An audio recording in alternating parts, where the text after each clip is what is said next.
c'est un ton. Ouais, cher. Il t'a cassé la gueule ou pas, l'ami?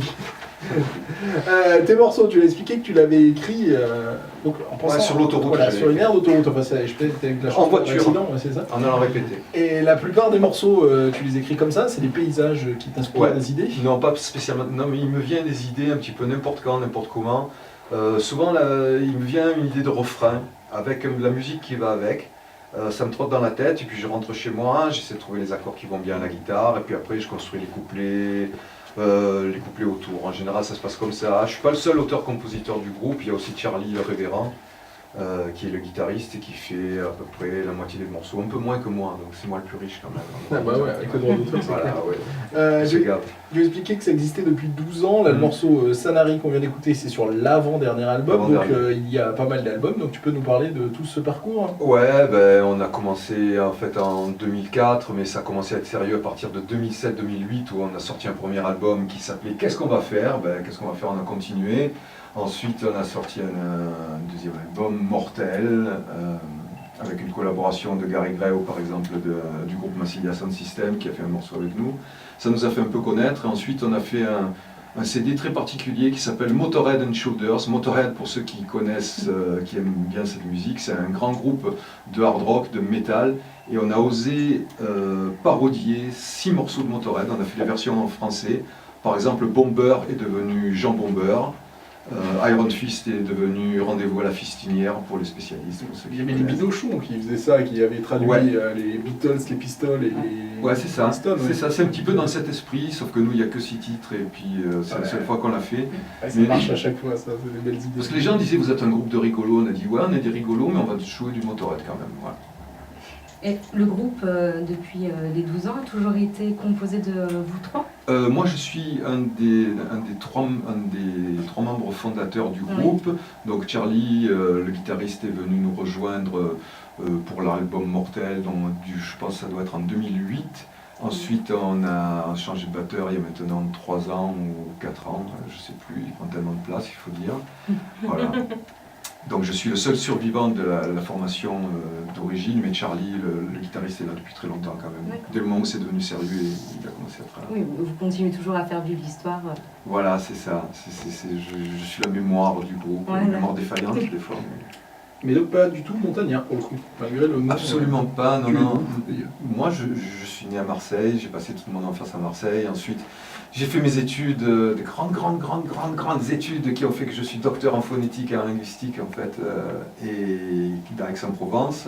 Ensuite, j'ai enseigné à Besançon et puis j'ai arrêté l'enseignement supérieur pour ne faire que de la musique depuis donc 2007-2008. D'accord, et tu habites à Aix?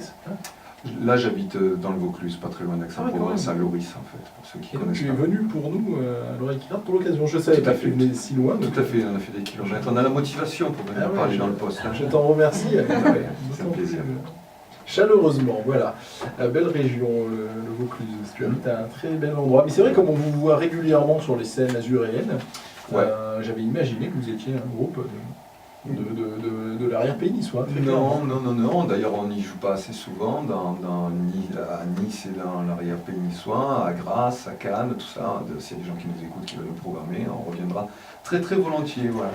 Il faudra, mais à Nice, vous aviez joué où au mois d'octobre? C'était dans quelle salle? J'ai même pas envie d'en parler. C'était pas bien? Non, c'était pas bien, mais si j'en dis du mal, je vais dire du mal de la personne qui a fait l'intermédiaire entre les deux, qui s'appelle Sabine, et qui a une belle asso qui s'appelle The Ace of Rock, et qui essaye de faire vivre des concerts, mais là le patron avait changé, elle ne savait pas à quoi s'attendre, et puis l'accueil était vraiment très mauvais. Bon, bon, je connais Sabine. Tu connais Sabine et Patrice sont... Oui, je dois le connaître, mais... D'accord, c'est son homme, fais attention. Il est costaud, c'est un biker en plus. On fait un premier morceau acoustique ou vous avez quelque chose à rajouter? Allez, on démarre ce morceau alors. Les Crétins des Alpes que nous recevons ce soir à l'oreille qui gratte, sur Agora Côte d'Azur et sur radio.l'oreillequigratte.com. Serge est accompagné de lui-même, de Isa et d'accord, qui sont les deux clous. C'est à toi.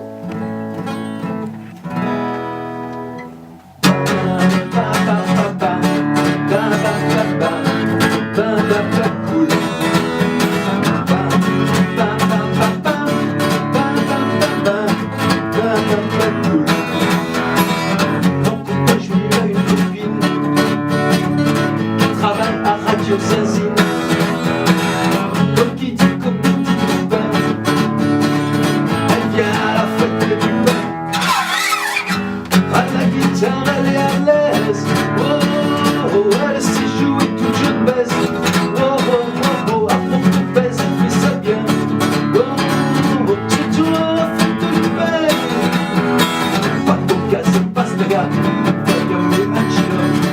ça ne lâche pas. Ce sont les papas au rhum qui chantent Che Guevara sur révolution.com, version pinard du Rasta. Ce sont les papas au rhum, yeah, oh. Bam bam bam bam, bam bam bam bam, bam bam bam.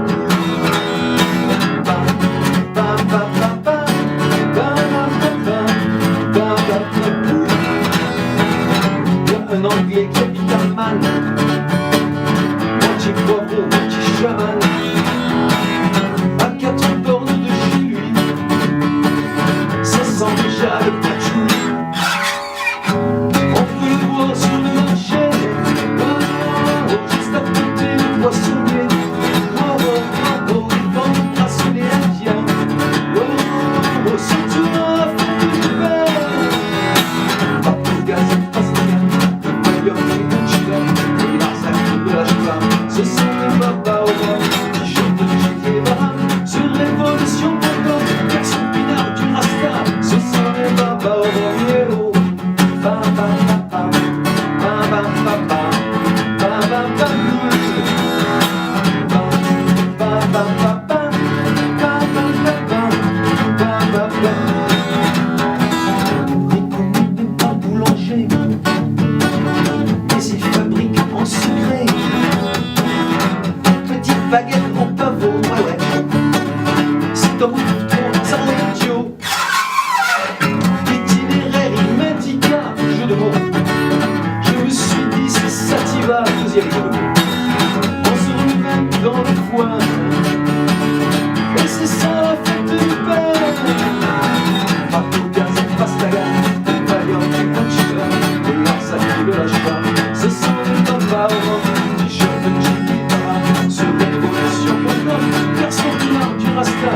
Ce sont les papas au rhum, bam bam bam bam, bam bam bam bam, bam bam bam.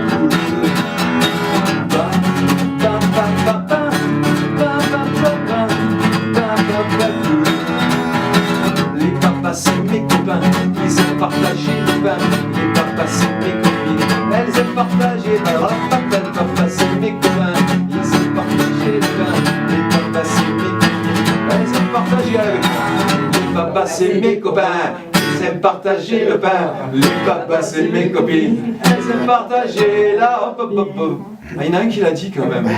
Je croyais qu'on était sur une radio sérieuse. Bon, une fois que j'avais compris quelque chose. Ah là là. Merde.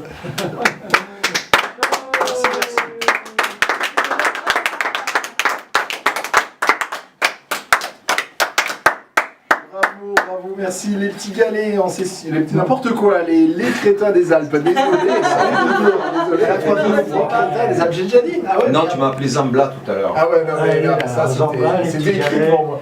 Bah, Les les galets. crétins des Alpes en session acoustique. Mais en même temps, les petits galets, il y a le même jeu de mots, puis il y a aussi, pareil, une musique festive, entraînante, une envie de bouger, de danser, avec des textes qui prêtent l'oreille. C'est toujours cette ambiance-là, des jeux de mots comme ça, où tu regardes les si, concours, hein. Non, ouais, c'est ça. En fait, on rit de tout, on se moque de personne, sauf quand même, enfin, ouais, des fois un petit peu aussi, on se moque aussi, mais souvent de nous-mêmes. Donc on essaie de manier le second degré, l'ironie, la dérision, l'autodérision, et ça échappe à de plus en plus de monde actuellement. Quand on est sur Facebook, on voit les gens, ils prennent tout au premier degré, ils croient des trucs, ouais, voilà. Donc on essaie de prendre un petit peu le contre-pied de ça, et de faire les choses très sérieusement, en se prenant un petit peu des papas cool, mais en fait on les aime bien, on se moque des punks, on les aime bien aussi, et ils nous aiment beaucoup en retour. Oui, c'est super important ce que tu viens de dire, être sérieux, on va se prendre au sérieux, on devrait tous faire comme ça, prendre cet exemple. C'est quand même difficile de vous cataloguer, on pense à de la musique festive, mais bon, on a du mal à mettre un nom, donc vous-même, si vous devez répondre à cette sacrée question de l'étiquette. Nous, on dirait les crétins des Alpes, souvent égalés, jamais imités. C'est-à-dire, ouais, c'est nouveau, je viens de l'inventer samedi dernier, celle-là, j'en suis très fier, je le recase sans arrêt. Donc l'étiquette rock festif, ça ne nous correspond pas trop parce qu'en fait on pense à de la musique avec des cuivres, du ska, des choses comme ça. Il y avait un peu de ska au début, mais comme je joue de la basse et que je chante en même temps, j'ai du mal à faire des ska. Donc on est avant tout un groupe, un power trio, vraiment guitare, basse, batterie, et sur scène ça envoie le pâté, quoi. Ça envoie le bois, mais on aime bien faire des reggae ou des morceaux un peu plus bizarres comme Sanari qu'on a écouté tout à l'heure, qui est un peu inspiré par des musiques enfantines et aussi par un groupe punk en fait qui a fait un morceau qui s'appelle Nelly the Elephant. On leur a un petit peu emprunté des petits trucs. On est en procès d'ailleurs avec C'est qui eux. ce groupe Punk? C'est The Toy Dolls. D'accord, ouais. Ouais, non, mais c'est pas. En fait, ils nous aiment beaucoup, ils nous amènent à un tournée internationale. Juste Ouais, j'aime bien. pour rebondir sur la scène, Rebondis. du coup, C'est vous le les clowns, perspective qui rebondit. c'est quoi votre job à ce moment-là? Un emboucade. Le micro, dans le micro, Alors. Glenn. L'emboucade, quand vous chantez, qu'est-ce qui se passe derrière? Parce que moi, du coup, je voudrais avoir une visu de tout ça. On relève un peu le niveau du spectacle. C'est-à-dire. Bah, ça peut prendre plusieurs formes. Des fois, ça prend la forme de petits sketchs qui racontent des histoires. Des fois, c'est des chorégraphies. Des fois, c'est plus directement de l'animation grand public. Pour faire la farandole aux gens, par exemple, des choses comme ça. Voilà, des fois, il prend ma jambe quand je joue, il se frotte dessus comme un petit chien. Voilà, par exemple, des choses comme ça. Pas du Si, tout. il le fait souvent. Est-ce que- Ah bah lui, il met pas Est-ce que moi. vous essayez de vous caler sur les paroles? Ou Des ça, fois, ça mais pas vient systématiquement. à l'intuitif? Il y a- des fois, pas toujours. Hein. Il y a des choses qui sont réglées comme ça.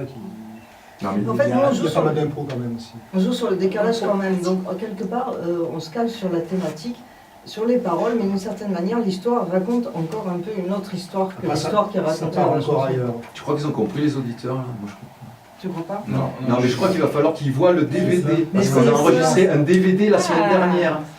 Voilà. À l'usine à Istres, avec 500 personnes en folie. Voilà, pour causer du DVD. Là. Eh oui, oui, oui. Donc là, non, mais plus sérieusement, là au moins les gens pourront voir, parce que sur CD, c'est dur effectivement de voir à quoi ça ressemble un spectacle.